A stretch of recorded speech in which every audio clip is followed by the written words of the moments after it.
close my eyes, I've seen the King. I must tell all the world, worship Him. In all the nations, in all the world, where He sends me, yes, I will go. I will go where You lead me, I will go where You lead me. Who will go for us? I will go. I will go where You lead me, I will go where You lead me. Here am I, send me, Lord, I will go. I will go. I will go. Who will go for us? I will go. I will go. I will go.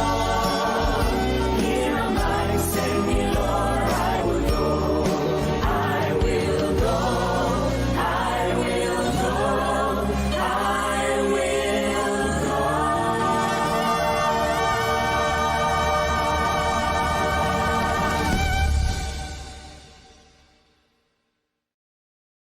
hanggan.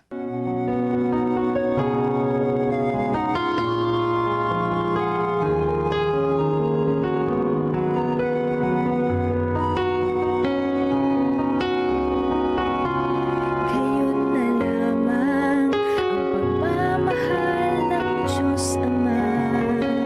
Kaniyang inialay ang bugtong niyang anak. At sino mang manampalataya sa Kanya, Kaniyang ibibigay buhay na walang hanggan. Siya ay si Jesus, ang Diyos at ang kalikasan ng buhay mo. Siyang pag-asa ng bawat isa.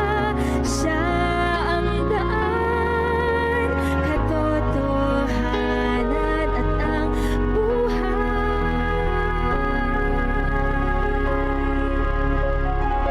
Mundo niyang naratan,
Amen mga kapatid.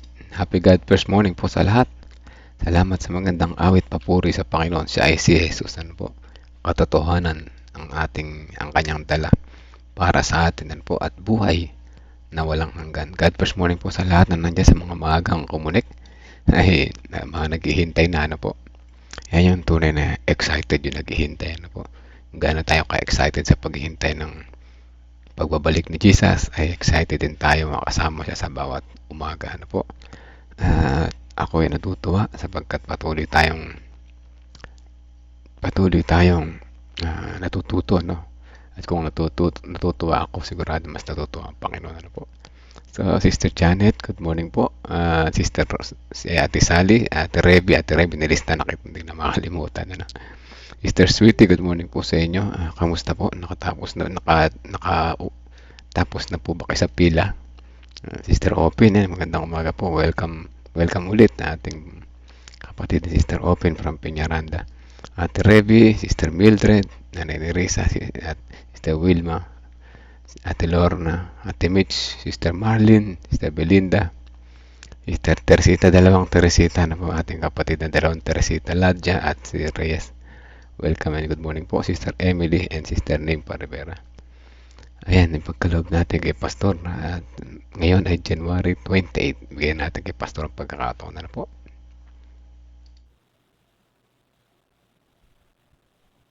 God first morning po sa inyo pong lahat. Magandang umaga po sa lahat po ng ating pong mga kapatid. Today ay January 28, 2025. At kasama natin ang aking mahal na misis. At ang ating pag-aaralan ngayon, ang panahon ng pagkawatak-watak. Ikatlong bahagi na po tayo. So, mahaba itong pagkawatak-watak ha. Tayo po ay manalangin para po sa ating pagsimula. Panginoong Diyos na siyang may-ari ng aming buhay. Salamat po Diyos sa pagising nyo sa amin ngayong umaga. Amin po dalangin Panginoon na samahan niyo po kami muli sa pag-aaral ng ikatlong bahagi ng pagkawatak-watak. Nawa ay may mahalaga kami matutunan ngayon at amin pong makita na napagkakamali ng mga tao noon at hindi na po namin gayahin. Subayin niyo po kami Panginoon sa pag-aaral na ito. Ito po ang aming dalangin sa banal na pangalan ni Jesus. Amen. So ating pong babasahin ito and then after po mga kapatid tayo po ay magkakaroon ng reflection. So yung text na ginamit po dito ay sa 1 Corinthians 14:40. Subalit gawin ang lahat ng bagay ng nararapat at may kaayusan. So yung dalawang word na ito, nararapat at may kaayusan. Lahat ng gagawin natin dapat na nararapat at maayos. Upang magkaroon ng kaayusan mula sa kalituhan, ito ang kailangan ng mga Adventista noong Tagsibol ng 1845. Ito ang naisip ni Joshua V. Himes noon. Ano kaya ito? Malinaw niyang nakita na ang mga panatikong spiritualizer ang magtutulak sa kilusan sa pagkawasak. Ngunit ang kanilang pagkapanatiko ay hindi lamang ang tanging gabay, hindi lamang tanging bagay kung saan naiiba si Himes sa mga spiritualizer.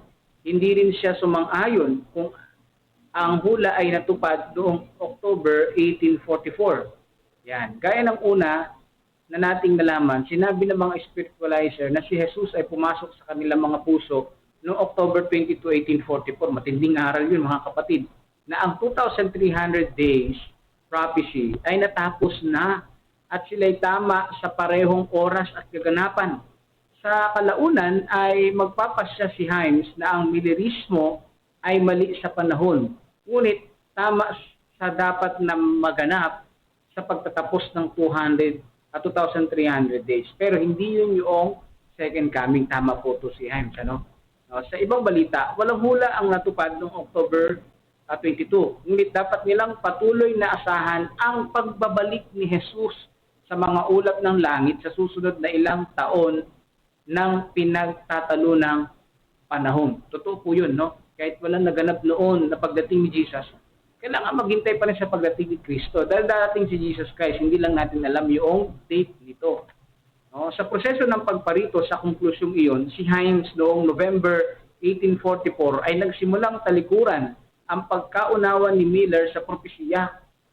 Yun ang nakakalungkot doon. Siya ay nangunguna sa prophecy, pero after noong ganitong taon, tinalikuran niya yung propesya na dati si Jesus Christ ng taon na yun.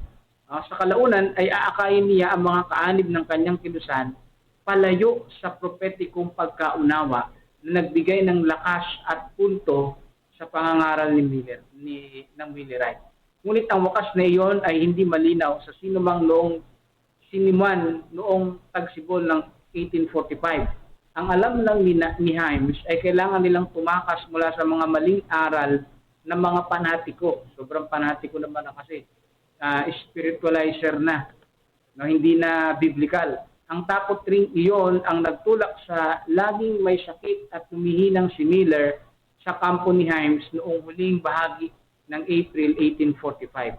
Hinikayat ni Himes si William na sumama sa kanya sa isang pagpupulong na nakatakdang magbukas sa April 29 sa Albany, New York. Doon ang karamihang grupo ng mga Adventista ay nag-organisa sa isang parang denominasyon. May batayang doktrina at isang panimulang pang-organisasyong pamamaraang katulad ng kongregasyonalismo. Ang pangyari sa Albany ay isang magandang bagay dahil nahangad nitong magkaroon ng kaayusan mula sa kaguluhan. Gayunpaman, hindi nakatulong na ihiwalay nito ang bahagi ng Millerismo mula sa pag-unawa sa mga propesiya na nagsilang at nagbigay ng kahulugan dito. Ang pinakaproblema ay ang kanilang pangunahing motibasyon ay ang tukuyin ang kanilang kilusan ayon sa kung ano ang mga nilalabanan nilang aral. Dahil dito, sila ay nahulog sa hukay ng paggawa ng teolohiya na pangunahing laban sa kanilang kapwa at kalakip nito ang kabiguan na magkaroon ng balanse. Tulungan mo kami, Panginoon, na ituon ang aming mga paningin sa iyong salita sa halip na sa mga problema ng aming mga kapwa-tao habang nagsisikap kami maglakbay sa buong araw. So dito po sila Himes, ang nais nila magkaroon ng balansing pag-aaral, pero hindi ganoon ang nangyari, mga kapatid. Yung nabuo nilang theology ay padulig siya sa kapwa nila mananampalataya, lalo na sa mga Millerite. Subukan siguro ma-elaborate kung ano yung na nakalkal nila o naitayo nilang mga theology. So kailangan balance, mga kapatid. At nakita ko dito, ang Seventh-day Adventist, balance po yung ating pong 28 fundamental beliefs. At marami pa naman hindi tayo na-discover yung liwanag, pero sa ngayon nakikita natin na ito ay balance. At hindi po ito umatake sa kahit kaninong relihiyon, mga kapatid. Yung mga 28 fundamental beliefs natin, hindi naninira ng ibang relihiyon, hindi naninira ng ibang mga aral. Doon lang siya nagbabahagi nito. Katulad ng ibang mga lema natin, pag nagbahagi, tinitira ibang relihiyon. Pero yung fundamental beliefs natin per se, yung pong official statement natin, hindi siya tumutulig sa ibang mga aral, sa ibang denominasyon. Kundi ito ay nakatuon lang sa banal na kasulatan, mga kapatid, no? So dito, yung natutunan ko po dito, sa panahon ng kaguluhan, sa panahon ng pagkawatak-watak, kinakailangan natin ng kaayusan at pag-organize ng isang grupo para makabuo tayo ng tamang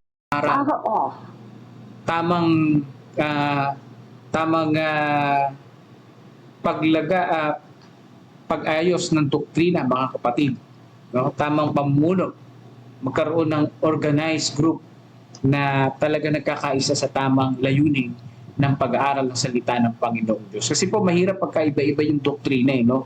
Ganyan nangyari. So sila Himes, yun ang kanila naging first steps na ma-organize yung kanilang grupo. Kasi pag iba-iba nga naman, sumama sila sa maling grupo, ito yung paniniwala nila, ito yung paniniwala ng sasama nilang grupo, sasabog sila.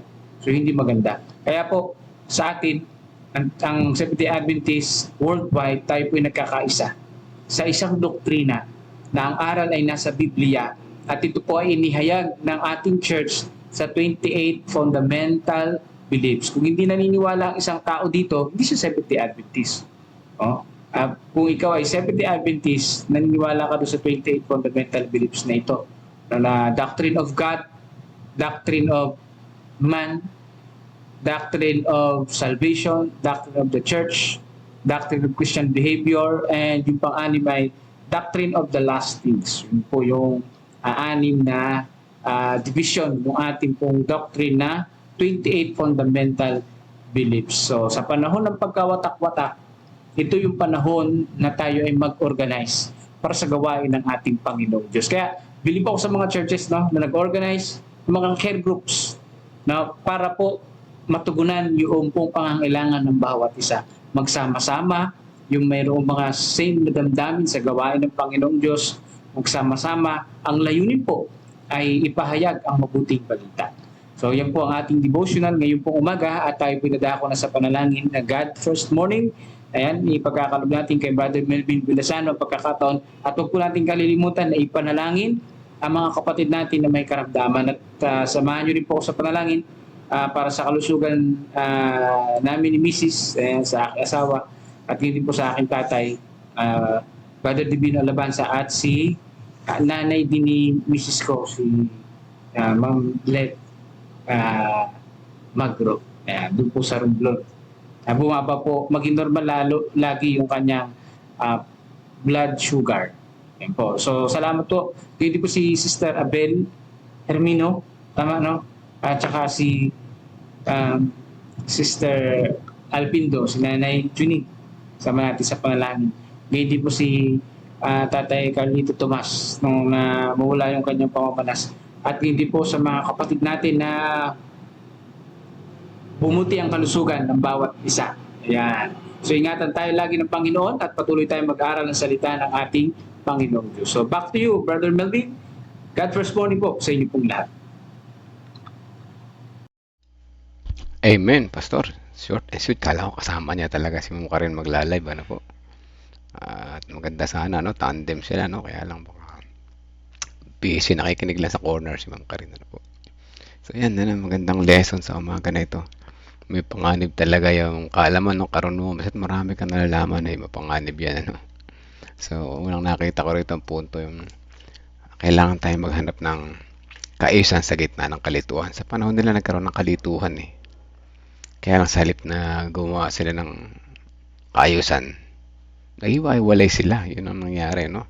Batay sa kanilang pagtutol. Tutol yung isa sa ganitong paniniwala, tutol yung ganito.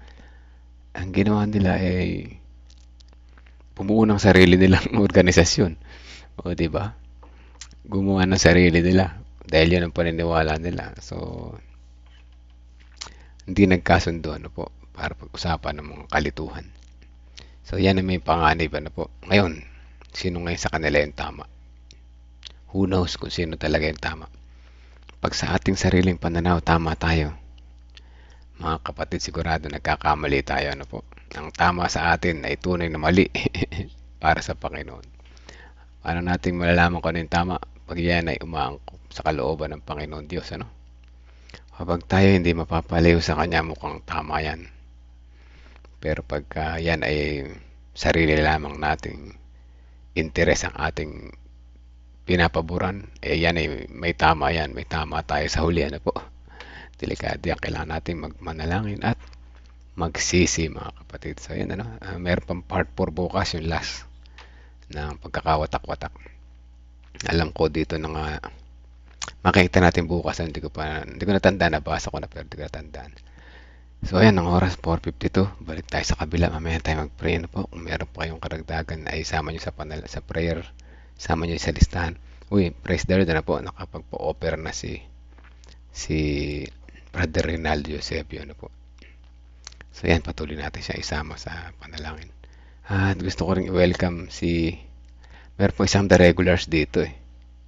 Na nakita ko madalas na nakita yung pangalan niya. Wala. At yan nawala. Dito siya kanina, no? So anyway, nawala yung pangalan niya, no? Pero nakita ko dito kayo nag-chat siya. Okay, tingnan natin si LPM. Matatagalan tayo kakahanap dyan. Okay po. Makinig tayo mabuti at mag-reflect kayo. I-chat nyo dyan. Ipapasa ko dun sa kanila. Kung ano yung inyong mga takeaways kung meron.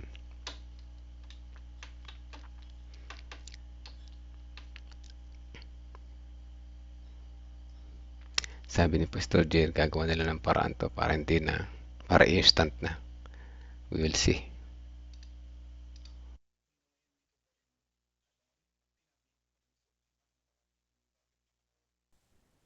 ah, kung bakit ako nandito sa Singapore, no? Kung bakit ako nagtrabaho dito. Kasi hindi talaga siya plano, no? Dumating yung offer, pinag-pray namin, kala namin wala na, pero pinakis pa rin ako, no? Naniniwala ako na ito yung sagot ng Panginoon kasi talagang nilapit namin siya kasama ng kapatiran, no, sa iglesia, at nakaalis pa rin. So it's a blessing. So ang tinitingnan ko na lang is kahit malayo ako dun sa lokal na kapatiran is paano ako makakatulong, paano ako makakaabot ng sa gawain, no? So kahit nasaan tayo, kahit anong way, maliit o malaki, na susulong at ikatatapos ng gawain ay tumulong tayo at makiisa tayo sa gawain, no? Yun yung tinitingnan ko, kaya sabi ko sa Panginoon, kahit malayo ako, kahit parang hindi ko pa rin alam kung saan ako pwede, pero ang sa akin na lang is tutulong at makiki-participate ako kung saan ako po pwede. Kaya maraming salamat sa Panginoon kasi yung kanyang hindi ko naman hinahangad na kung ano man, di ba? Di ba, Pastor Seth? Hindi ko hinahangad, pero binigay niya. Siguro ito na rin yung talagang blessing niya na siyempre, Pastor, iba naman talaga yung kita mo sa Pilipinas, di ba? Kesa dito. Pero hindi naman natin to hinangad, hindi natin to hiniling, pero ibinigay niya. So, ganun kabuti yung Panginoon sa akin. Kaya ang sarap lang na kahit malayo ako sa atin, kahit papaano ay nagpapagamit at ginagamit ako ng Panginoon. Salamat po. Amen. Amen, Brother Edmond. Sabio, yes. Gusto ko pong balikan yung inyong pong mga sinabi na we are preparing for eternal things talaga at hindi po ang mga temporal lang na mga bagay. Yan. Praise the Lord, Brother Edmond, sa inyo pong shinare po sa atin. Amen. Po na kahit saan po tayo, no? Whether here in the Philippines or sa ibang bansa po tayo, kahit saan po tayo inilagay ng Panginoon, doon po tayo maglingkod at magmisyon para sa Kanya. At ang ating pa rin pong focus talaga ay palawakin ang Kanya pong kingdom, patatagin ang kingdom po ng ating Panginoon, whatever na ipinagkatiwala po sa atin ng Panginoon. Thank you po, Brother Edmond, sa napakagandang karanasan. Meron pa po na gusto pong mag-share ng kanila pong takeaway? Yes po? Pastor Seth, Yes po, Pastor. hindi ko malaman bakit ayaw mag-type ako hindi ako makapag-send sa chat natin dito sa Zoom. Meron akong message sa FB Live. Pwede bang pakibasa mo na lang kasi nahihirapan ako magsalita. Wait lang po. Share ko po. Brother Wait po Edmond, God bless you sa ministry. Salamat sa iyong nakaka-inspire na karanasan. I know the Lord has a purpose for you. Anywhere you go, your heart stayed with Jesus every day. Thank you for staying with us here every day. Blessings sa iyong family at sa ministry mo, sa iyong capacity. Ano mang meron ka, alam kong pinagpapaala ka ng Panginoon. Brother Edmond, kung sino man yung mga nare-reach out mo dyan sa overseas, ay alam kong meron kang purpose dyan, mag-mission dyan at dito sa ating bansa. ingatan ka ng Panginoon at pagpalain ka sa iyong ministry. Salamat, Pastor. Amen. Amen. Pastor, ito po, nakita ko na po. Yan.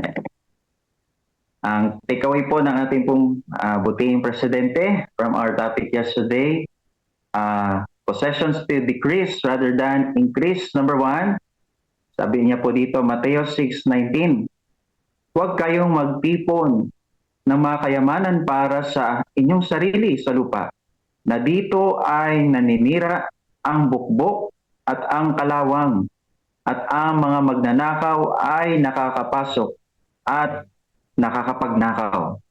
Verse 20, kundi magtipon kayo para sa iyong sarili ng mga kayamanan sa langit. Amen. Na doon, ang bukbok at ang kalawang ay hindi makapaninira, at ang mga magnanakaw ay hindi rin makakapasok ni makapagnanakaw. Verse 21, sapagkat kung nasaan ang iyong kayamanan, naroon din naman ang iyong puso. Yan, napagandang talata po mga kapatid, na paalala po sa atin sa umaga pong ito. Pangalawa po, sabi po niya is nagbigay na babala ang Panginoon sa Apokalipsis chapter 13 verses 16 to 17. Na sabi po dito na ang economic crisis ay magaganap. Kaya hanggat maari pa natin magamit meron tayo ngayon na material sa pagpapasulong ng gawain ng Panginoon, ay gamitin na po natin. Dahil darating ang araw na hindi na ito magagamit. Yun po yung hinighlight po ng ating pong binasa kanina. Talagang there will be an economic crisis. Nahula na po yun mga kapatid. Mangyayari po yun sa ating pong kapanahunan. Hindi po natin pala maalam kung sa kapanahunan natin pero ito'y mangyayari. Darating at darating po yun mga kapatid. Kaya po we are called to really dedicate what we have para po sa ating pong Panginoon. And last po na takeaway po ng ating pong butihing presidente, uuwi na po tayo sa kaharian na inihahanda ng Panginoon. Pag-aralan na po natin, unti-unting ihiwalay ang ating puso sa attachment sa mga bagay na panglupa. Samantala, ganapin na muna natin ang COP for Christ, 10% and more, to move forward God's mission to prepare more people for the second coming of Jesus, together with us and our family. Put God first and you will never be last. Ayan, mga kapatid. Amen po ba? Ano po masasabi natin mga kapatid? Amen. Amen po. Amen po. Yan po ay napakahalagang paalala po sa bawat isa sa atin. Meron pa po rito from Brother Norberto Belanyo. Sabi po dito, Happy God First Morning. Tinuturo sa atin ng ating reading yesterday how to manage the blessing that God entrusted to us. Pinaalalahanan tayo na we are the steward, not the owner. So wala dapat matatakot na mawala ng treasure through our regular and systematic giving, because Christ, our provider of everything. Ayan. Thank you po, Brother Norberto Belanyo, sa inyo pong shinare po sa atin na takeaway. Baka po meron pa pong gusto pong mag-share ng kanilang takeaway. Ito pa po.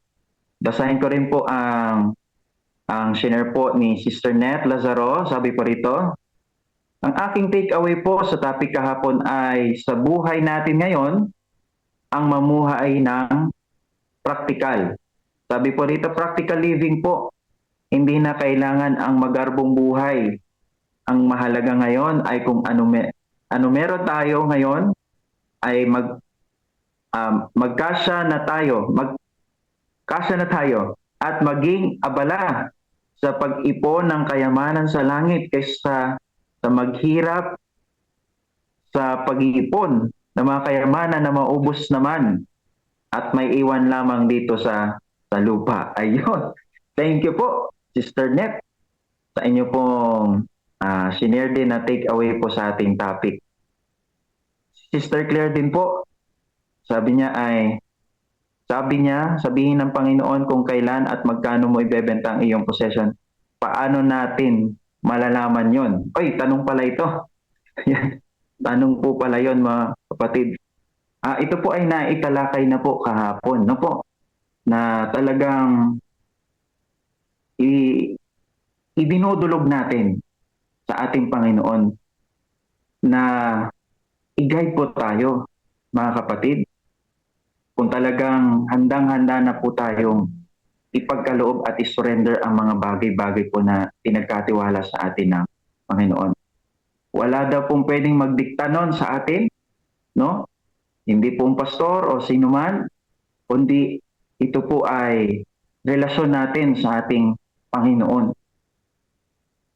Kaya po talagang we need to take time na tumulog sa ating Panginoon, lumapit po sa Kanya for His guidance and wisdom.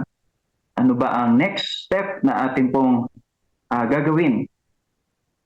Kaya po yun sa tanong po na yun ay, kailan po ba? Yun po, yung naalala ko pong paliwanag po sa atin mula po sa topic po natin kahapon. We should really seek God for His guidance and His wisdom.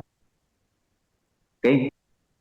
Meron pa po ba na gusto magpahabol kahit isa po na takeaway? Pastor Seth, Pastor. I would like to take that opportunity to answer that question. Maybe yan po yung magiging challenge po natin. Uulit-ulitin po sa inyo, mga kapatid, the history of other church from the Adventist movement ay nasilat na po sila sa fanaticism, mga kapatid. Iiwasan na po natin yon. We are already guided by the Bible. Nag-set na po tayo ng mga principles dyan. Hindi na po emosyon ng ating pong pinaiiral sa desisyon na yan. Palagi po tayong guided ng principle ng Bible.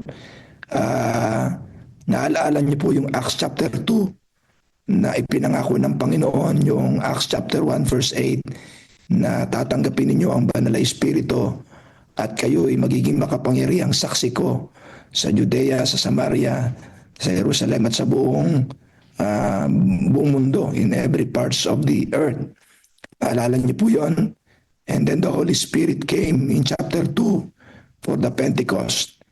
And after the outpouring of the Holy Spirit, they were able to decide kung ano po at magkano, alin at ilan bahagi ng kanilang mga properties ang ibebenta nila. Ang purpose po ng lahat ay para sa pagpapapropagate ng evangelism o ng ebanghelyo sa mga taong hindi pa nakakakilala kay Jesus. Mga kapatid, connected po lahat yon. Yung ginagawa po natin dito ay ihahanda po tayong magdesisyon sapagkat ang banal na Espiritu ang siyang aakay sa atin. Hindi tayo mapupuno ng Holy Spirit na tayo'y tutulog-tulog, mga kapatid. We have to be intentional in coming to the Lord. Kaya ito po'y paanyaya namin sa inyo. Magsama-sama tayo na mag-spend ng panahon sa paanan ni Jesus sa pagtuklas ng salita niya, sa mga payo ng kanyang prophetisang si Sister White. Eventually, mga kapatid, hindi na ho tayo mahihirapang magdesisyon. Hindi na ho tayo mahihirapang magdesisyon. Puno na po tayo ng katotohanan sa isip at puso natin. Samantala, mga kapatid, unti-unti po natin i-detach ang sarili natin sa mga bagay na material bago natin maibigay ang lahat na katulad ng nangyari sa aklat ng Acts chapter 2, yung day of Pentecost. We need the Holy Spirit today to repeat that history. So the Holy Spirit will tell you if you have a close relationship with Jesus. So stewardship is all about living connection with Jesus and the value of God's mission in our heart. Mga kapatid, so ito po ang ating pong gagawin. Samantala, gagampanan po natin yung tamang sistema na introduce ng ating church, World Church. approach o yung World Church ng pamamaraan ng pag-finance ng ating pong mission sa buong daigdig based on Acts 1:8 sa local, local, regional, and international sa pamamagitan ng combined offering plan. Ito po muna mga kapatid. Asikasuhin natin to. And eventually, time will come, you will say, Lord, and more. Lord, and more. 10%, Lord, and more. You will say that, and you will do that for the sake of God's mission because of the Holy Spirit filling our hearts and our minds based on the Bible and not based on emotions. So mga kapatid, that is our only protection to repeat fanaticism spirit in our church. Hindi na po tayo maliligaw mga kapatid. Hindi na po tayo maliligaw. Founded na po tayo ng prinsipyong ating pinag-aaralan dito po sa araw-araw nating pagsasama-sama. Put God first and you will never be last. Amen. Amen po. Napakalinaw. So sa pagkakataon pong ito mga kapatid, tayo po ay dadako na sa panibagong topic na ating pong pag-aaralan sa umaga pong ito. Tayo po ay manood po ng COP videos. Have you ever thought about what the church would be like if all its members were like you? Think of what church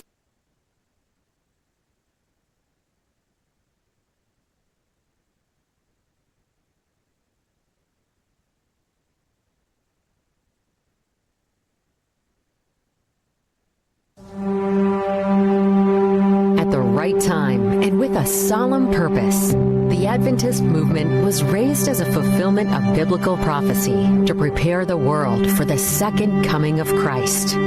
Its divine mission is to proclaim the everlasting gospel to every nation, tribe, tongue, and people, telling them to fear God and give glory to Him because the hour of His judgment has come. All who dwell on the earth should also be invited to worship God as the creator of heaven and earth, the sea and springs of water. In Acts 1:8, Jesus indicates 3 geographic segments that must be reached by this missionary endeavor: Jerusalem, all Judea and Samaria, Recording in and progress. to the end of the earth. Since the beginning, the church's pioneers understood that this enormous task could not be accomplished by one individual or by fragmented and disconnected church unities. They knew that the only way to achieve this objective was by emulating the apostolic church, being and working with one accord, and having all things in common.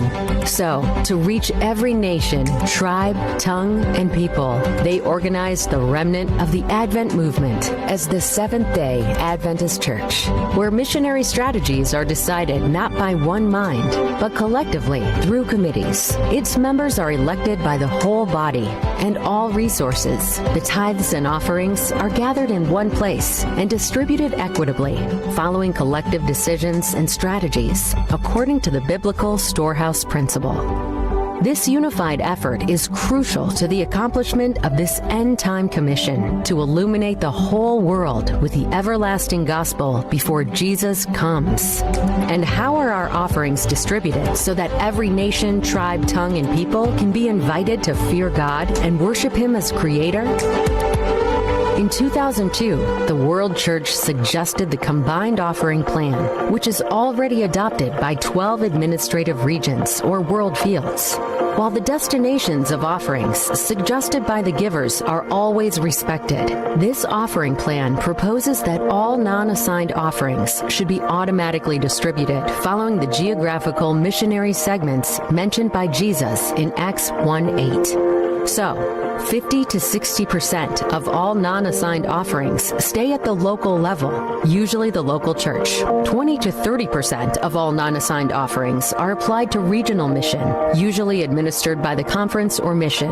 And 20% of all non-assigned offerings are administered by the General Conference and applied to the world mission. While following the Combined Offering Plan guidance, offerings are distributed to support all approved projects, initiatives, ministries, countries and regions of the world. On the other hand, assigned offerings that should ideally be given only in addition to the unassigned ones can only cover the assigned project or destination, leaving all the others uncovered.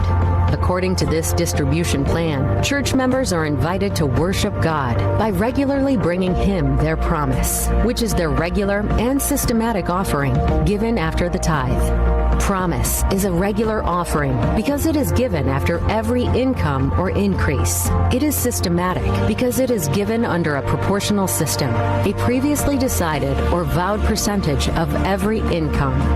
Promise offering is given not just when there is a call or a need, but every time members recognize that they were blessed by the Lord with an income. They give as an act of worship and not as a donation, not to be blessed, but as a grateful response to the blessing. As important as it is, the tithe is a very restricted fund because it can be used only according to God's specific guidance in the Bible and the spirit of prophecy. So tithe funds can only cover a limited part of the missionary's expenses. Offerings, on the other hand, are an unrestricted fund and can cover all kinds of missionary needs. This distribution system of offerings, resembling the tithe distribution system, is based on mutual submission and mutual trust. It will allow our missionary work to receive an uninterrupted flow of resources that will be regulated by God Himself as He keeps blessing His people financially. By giving promise, non-assigned regular and systematic offerings, or by distributing your offering according to the pattern suggested by the combined offering plan, you are providing the necessary leverage that will bring the everlasting gospel to every nation, tribe, tongue, and people. And this gospel of the kingdom will be preached in all the world as a witness to all the nations, and then the end will come.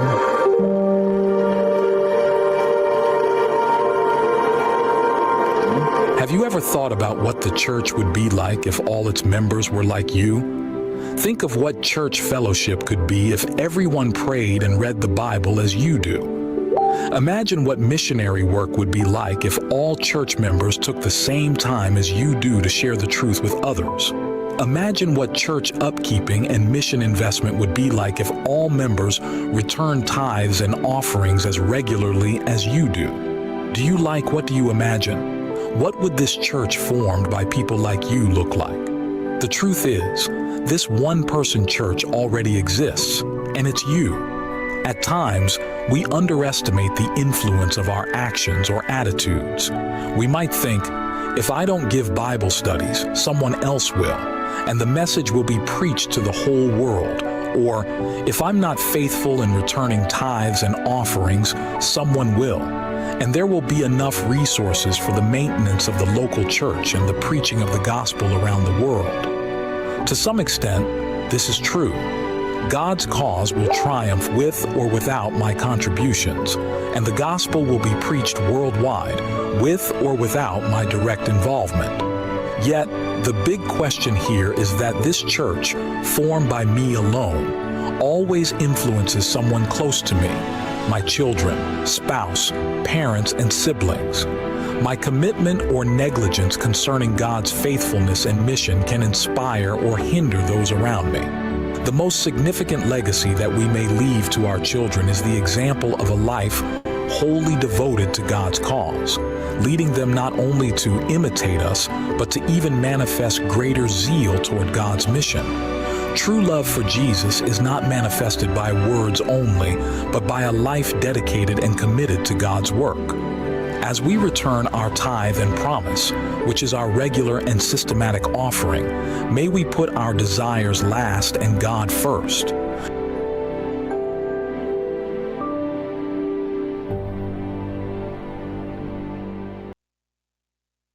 Amen. Sa pagkakataon pong ito, ating pong handa ang ating mga pakinig sa panibagong topic na ipagkakalupos sa atin ng ating pong buting pastor sa Central Nueva Ecija 2 na walang iba kundi si Pastor Chris Astrel. Ibigay po natin ang pagkakataon sa kanya. Isang magandang umaga sa ating lahat, mga minamahal mga kapatid, at God first morning sa bawat isa na sumusubaybay sa atin pong araw-araw na pakikibahagi sa ating pong devotional sa umaga at ganoon din sa gabi. Ngayong umagang ito ay nakalaan para sa atin mula sa aklat ng Lest We Forget. Ang may kinalaman sa araw na ito, ang Revelation chapter 10 verse 10. Ang sabi po ay ganito, "And I took a bitter book out of the angel's hand and ate up, and it was in my mouth sweet as honey. And as soon as I had eaten it, my belly was bitter." Ito po ay may kinalaman sa propesiya, lalong-lalo na tinatawag po nating Great Disappointment, na ang pamagat po ng ating pag-aaral ngayong umaga ay sweet in the mouth, bitter in the belly. Sa ngayon po sa aklat na ito, babasahin ko po. Recording stopped. Sabi ay ganito, "And now, and how sweet it was." Writing on October 6, the day he finally accepted the October 22 date, Miller exclaimed in the headline article of the Midnight Cry of October 12, "I see a glory in the 7th month, which I never saw before. Although the Lord had shown me the typical bearing of the 7th month 1 year and a half ago, the May 1843 article, yet I had not realized the force of the types. I thank the Lord, O my soul. Let brothers know, brothers' stores, and others be blessed before their instrumentality in opening my eyes. I am almost home. Glory, glory, glory. I see that the time is correct. My soul is so full, I cannot write. I see what we are yet right. God's word is true, and my soul is full of joy. My heart is full of gratitude to God. Oh, how I wish I could shout, but I will shout when the King of Kings comes. I heard you say, Brother Miller is now a fanatic. Very well, call me what you have pleased. I care not. Christ will come in the 7th month and will be blessed. Bless us all glorious hope, and I shall see him and be like him and be with him forever. Yes, forever and ever. Nothing was sweeter than the hope of the soon coming of Christ. Yet, he did not come, and bitter was a disappointment. On October 24, Millerite leader Josiah Litch wrote to Miller and Himes from Philadelphia.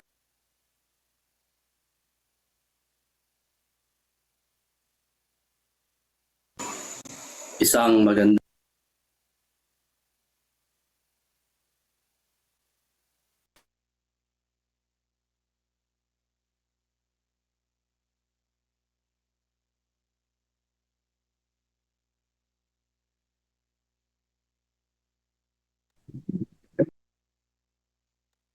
Ayan, good morning po sa lahat. So, karoon po tayo ng konti pong sige po, talakayin po natin ang paksa po na naka-assign po sa araw po na ito.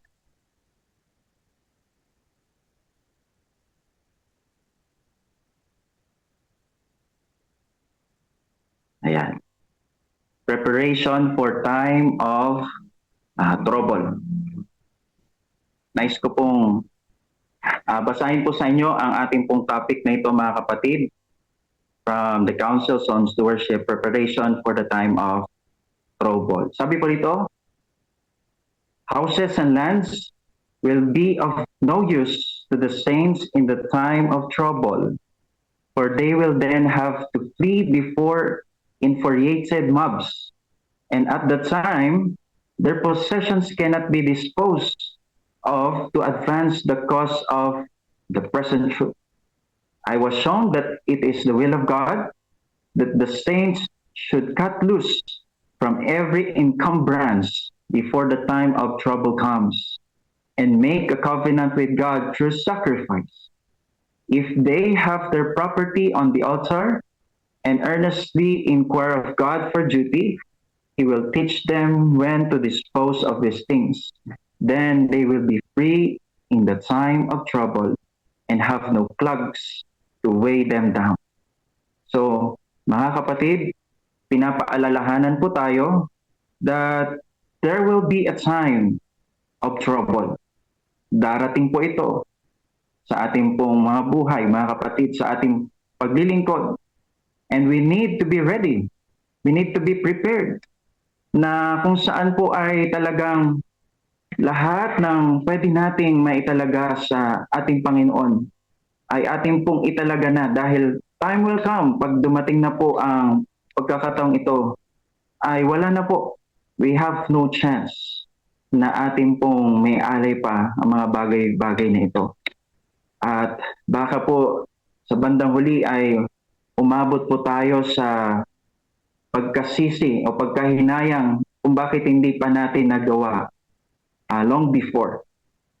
Kaya po, God is calling us this morning na ihanda ang ating mga sarili for the time of trouble. So, pagpapatuloy po natin mga kapatid, sabi dito, I saw that if any held on to their property and did not inquire of the Lord as to their duty, He would not make duty known, and they would be permitted to keep their property. And in the time of trouble, it would come up before them like a mountain to crush them, and they would try to dispose it, but would not be able. I heard some more like this. Sana po hindi po ito ang magiging sigaw natin mga kapatid. The cause was languishing. God's people were starving for truth, and we made no effort to supply the lack. Now our property is useless. All that we had, let it go, and laid up treasure in heaven. And last po na sinasabi po rito mga kapatid, I saw that a sacrifice did not increase, but it decreased and was consumed. I also saw that God had not required all of His people to dispose of their property at the same time. But if they desired to be taught, He would teach them in a time of need when to sell and how much to sell. Some have been required to dispose of their property in times past to sustain the Advent cause, while others have been permitted to keep theirs until a time of need. Then, as the cause needs it, their duty is to sell. Mga kapatid ko, from the title itself, God is calling us to prepare for the time of trouble. Gaya po ng ating po mga narinig ng mga paalala na mga principles, stewardship principles, mga kapatid, and biblical principles na kung saan po ay inuturuan po tayo na ihanda ang ating mga sarili hindi po sa mga temporal, kundi sa mga eternal na mga bagay.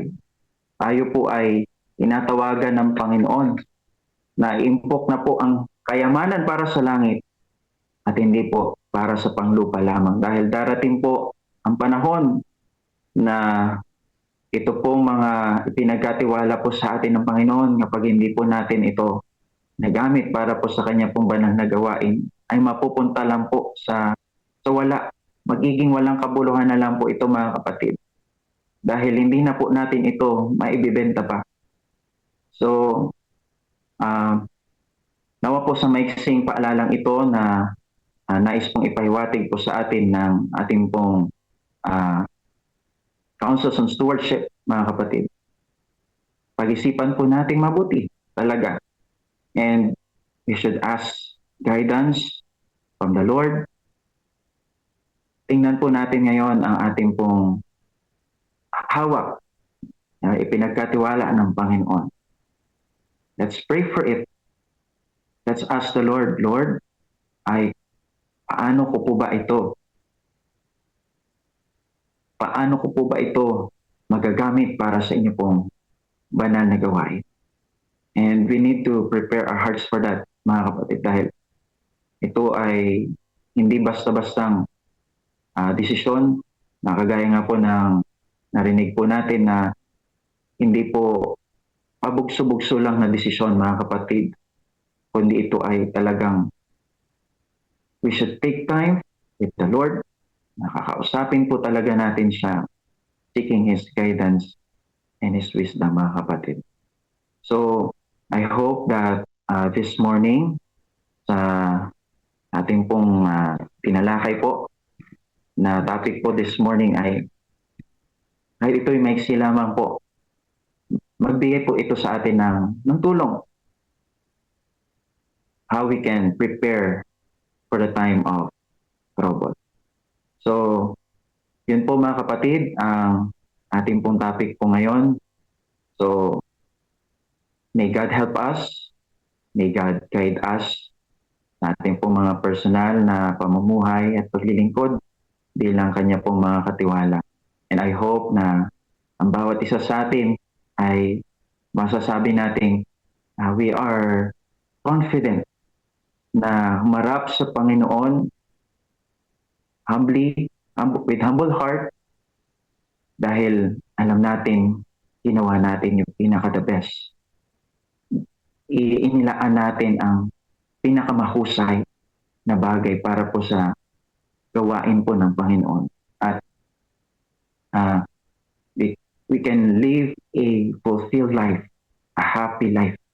Kasi hindi tayo umabot sa karanasan na nanghinayang tayo dahil hindi na natin nagawa.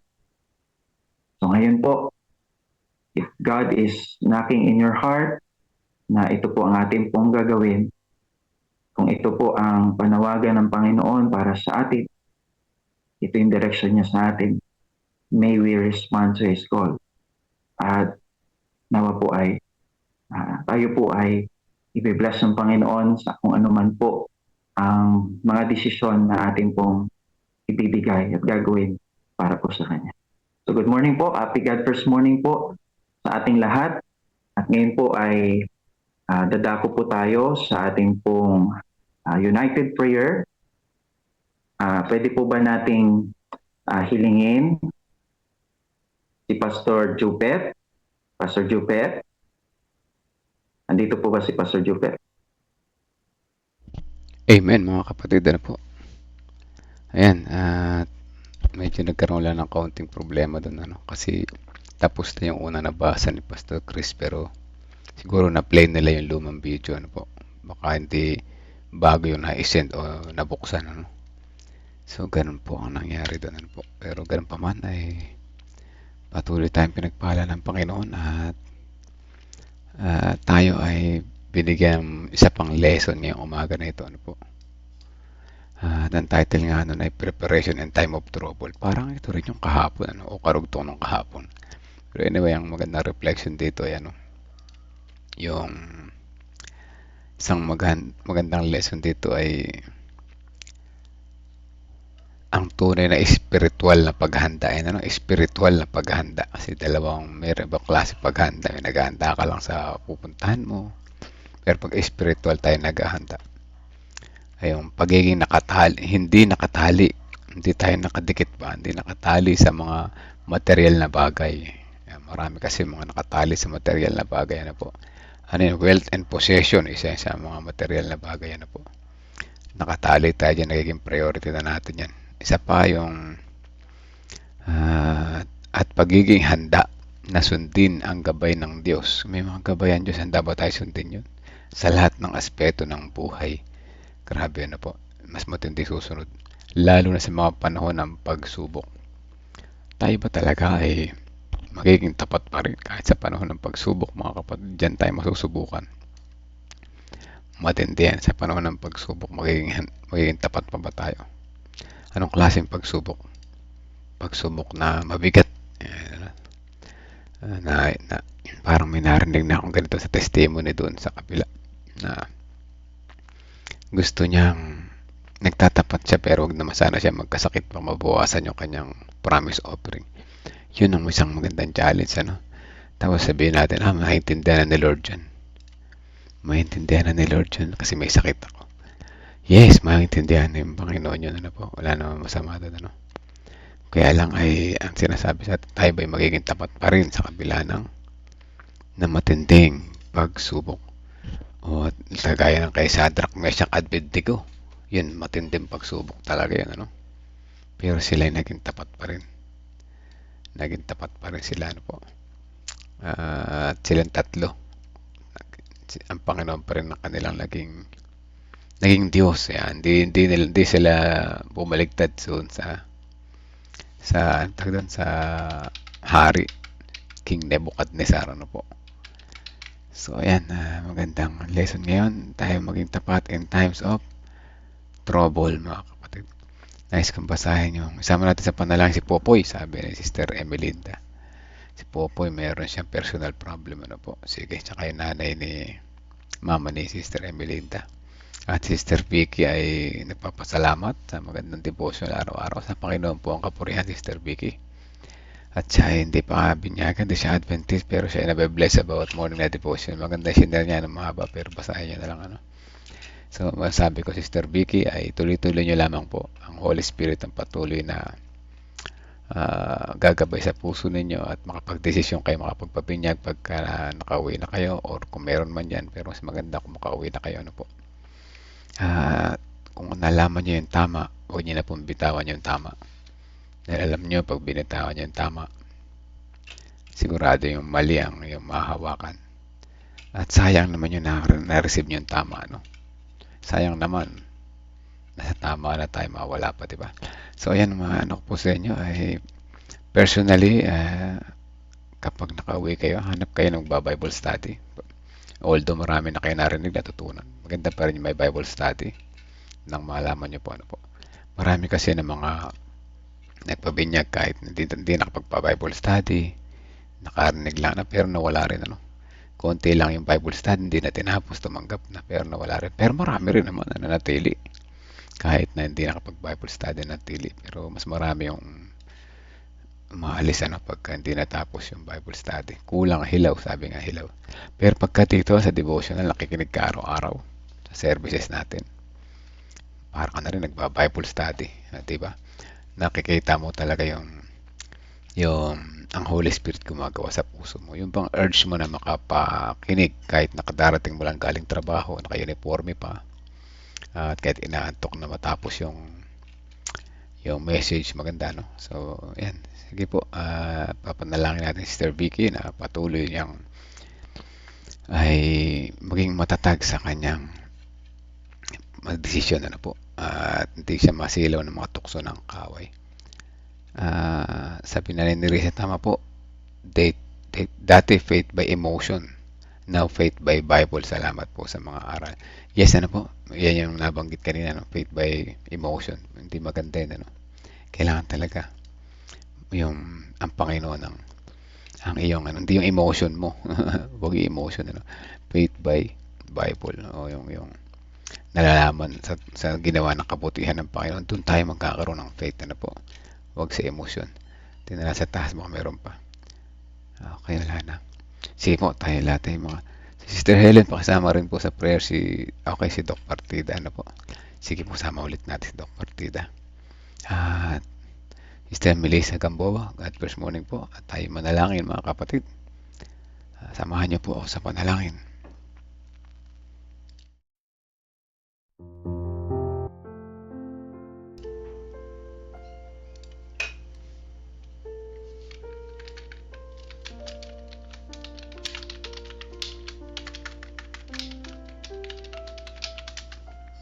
Amang banal na makapangyarihan sa lahat, papasalamat po kami muli sa umaga na ito na muli nyo kaming ginising at kayo muli aming nakasama. Salamat sa mga message na aming narinig, sa mga reflections, sa mga takeaways, sa inyong mga paalala sa amin.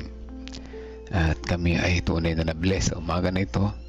At salamat sa warning ng pagkakawatak-watak gaya nila William Miller noong unang panahon. Nawa, kung meron man kaming masaksihan, maranasan na kalituhan dito sa aming grupo, sa aming pamilya, sa aming buhay, ay matutunan naming humanap ng solusyon sa tulong po ninyo at maiwasan ang pagkakawatak-watak. Salamat din po sa lesson ng preparation in times of trouble. Tunay na maraming trouble na mangyayari sa aming buhay. Salamat dahil sa panahon ngayon ay unti-unti nyo kami pinatatatag, at para pagdating ng trouble, kami po ay maging matatag na at manatili po sa inyo kagaya na nila Sadrach, Meshach, and Abednego. At nawa sa aming araw-araw na pamumuhay, patuloy namin panghawakan ang aming nalalaman at tututunan na mga ikatatatag ng aming buhay. Salamat po sa inyong pagmamahal. Ramdam po namin ang inyong paggabay at pagpatnubay. Sa umaga na ito, marami kami mga pre-request. Unahin namin ang kahilingan para kay Sister Abel Hermino sa kanyang pagpapagaling patuloy. Kaya din naman si Doc Eremias Partida, at kaya din si Nanay Juning Albindo. Kasama rin namin si Tatay Divino Alabanza na kanyang kalusugan. Patuloy po siyang hipuhin niya pagpagaling na kamay makapag-design siya na makapagpa-opera na siya ngayong taon na ito. Dalangin din po namin patuloy si Gerald, yung anak ni Sister Melissa Gamboa. Tulungan niya po siya o dakilan Diyos sa kanyang trabaho na mahirap ang kanyang oras, ang layo at distansya. Tulungan niya po siya makapag-desisyon na pinakamabuti. Bigyan niya po siya ng magandang dahilan para magpatuloy o umuwi ng bahay. Kayo po ang kanyang kasama at hindi siya mapahamak sa huli. Tulungan niya po siya o dakilan Diyos sapagkat ang ganitong sitwasyon ay hindi niya kaya mag-isa. Kailangan niya po ng tulong niyo, dakilan Diyos. Samahan din ang kanyang buong pamilya na patuloy na gumagabay sa kanya at patuloy na nananalangin para sa kanya. Dalangin din po namin si Sister Estrella Joy na nagtatrabaho rin sa malayo, at nawa ang kanyang panalangin na magkaroon na siyang permanent visa ay matupad na upang sa kanyang pananatili doon patuloy siyang makasama niya ang kanyang pamilya. Dalangin din po namin patuloy si Brother Buboy sa kanyang patuloy na pagtatraining. Nawa ito ay maging maayos at magkaroon ng magandang resulta at magkaroon ng paglago para sa kanyang trabaho. Dalangin din po namin lalong higit ang Harvest 2025. Dito po kami makikisangkot. Samahan niyo po kami o dakilan Diyos sa ano pa mga kapamaraan na kaya namin gawin. Maging ito man ay physical, oras, pinansyal o dakilan Diyos, kami po ay willing na sumama po sa gawain na ito. Basta tulungan niyo po kami o dakilan Diyos. Kaya din si Pastor Nelvin, si Ma'am Karin na kanilang kalusugan. Ang nanay ni Ma'am Karin kaya din naman maging regular palagi ang kanyang blood sugar. Tulungan niyo po siya na malaman ang mga dapat niyang kainin at mga dapat iwasan upang kanyang blood sugar ay patuloy niyang ma-maintain. Dalangin din po namin si Sister Hazel na kung saan may mga problema na bibigatan siya sa kanyang buhay ngayon. Physical, financial, kaya hindi naman sa emotional. Marami siya mga pagsubok at pagdaraanan sa buhay. Samahan niyo po siya o dakilan Diyos. Dalangin din po namin si Brother Popoy. Meron siyang personal na pinagdaraanan sa buhay na kung saan kayo po nakakaalam na hindi niya mabanggit, ngunit alam po ninyo ang laman ng kanyang puso. Tulungan niyo po siya o dakilan Diyos kung ano man ang kanyang pinagdaraanan sa mga sandali na ito. At siya ay makita niya ang inyong kabutihan, makilala niya kayo ng lubusan, at higit sa lahat makasama namin sa paghahanda, paghihintay sa nalapit niyong pagdating. Dalangin din po namin ang mga prayer request ng mga nakikinig ngayon. Kasama namin nananalangin na dakilan Diyos. Ang sambayan ni Sister Nimpa Rivera, may mga panalangin din po siya na nais niya ilapit sa iyo. Kaya din ang sambayan ni Sister Emelinda Hodilla, kasama na yung kanyang asawa, yung kanyang mama, kanyang mga anak si John Mark and Jovan. Ang sambayan ni Sister Teresita Tyree Reyes, gayon din ang kanyang kalusugan. Ang sambayan ni Sister Teresita,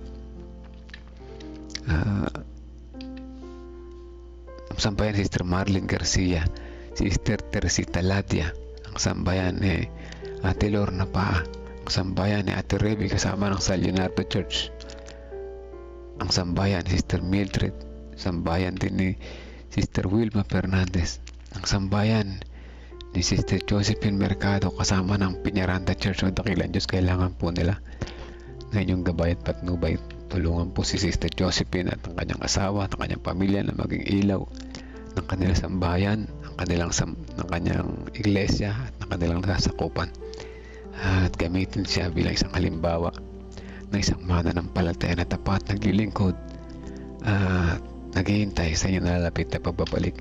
Ganoon din si Sister Henrietta Agustin, ang sambayan ni kanyang buong sambayan. Kung kasi man ay may mga kahilingan o dakilang Diyos, inyo po itong dinggin at ipagkaloob sa kanya ayon sa inyong kalooban. Ang sambayan ni Ma'am Femi kasama na yung guys, teachers, pupils, parents at ang kanilang mga kalusugan ay patuloy niya pong ingatan. Ang sambayan ni Ate Mitch kasama na yung kanyang asawa na nasa malayo o dakilang Diyos sa aming sinasama sa panalangin.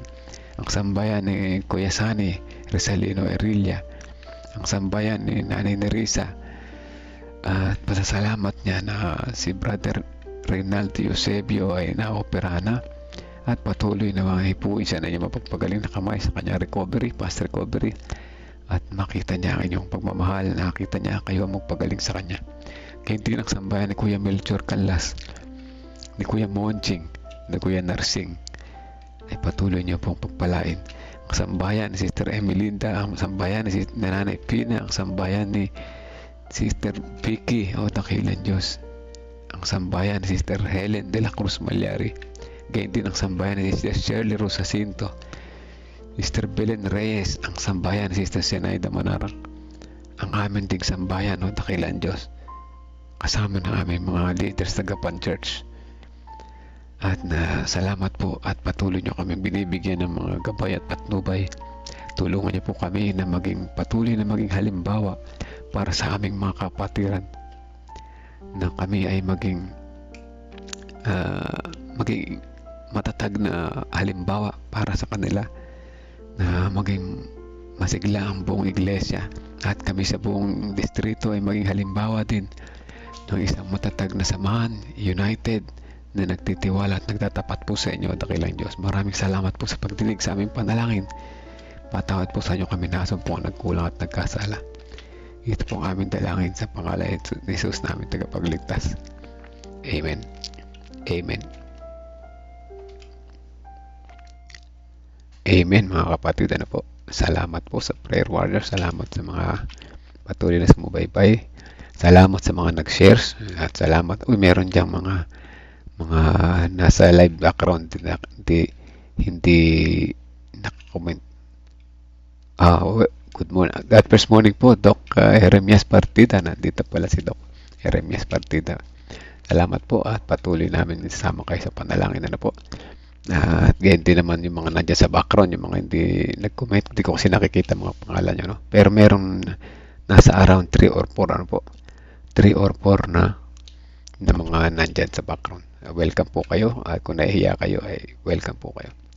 Si Sister Sweetie ngayon lang yata nag-comment ano po. Anyway, sama kayo lahat sa panalangin ano po. Alam ko naman na kayo mga the regulars. So ayan, God first morning po sa atin lahat. Ang oras 5:47 ng umaga hanggang bukas po muli. Patuloy lamang tayo magtiwala sa Panginoon mga kapatid. At tayo ay patuloy na kanyang sasamahan. Ano man ang pagsubok dumating sa ating buhay ano po. Yan, salamat po sa mga nagpasalamat. Salamat din po sa inyo. Nasa Diyos ang kapurihan mga kapatid. Wala po sa akin. Salamat sa Panginoon at tayo patuloy na binibigyan ng lakas na gumising bawat umaga na po.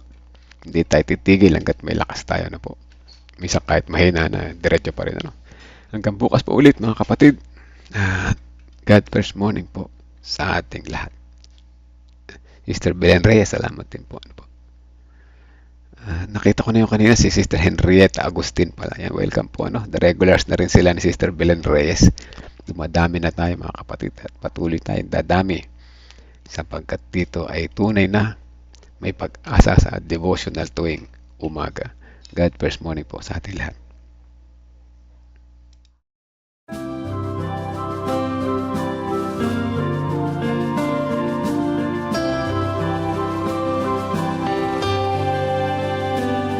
I hear the voice of Jesus calling. My answer is, I will go. I see the need of people crying. My answer is, I will go. I go to share the message of love. I go to share the blessed hope. But if I get discouraged, I call to Jesus' help, because I have this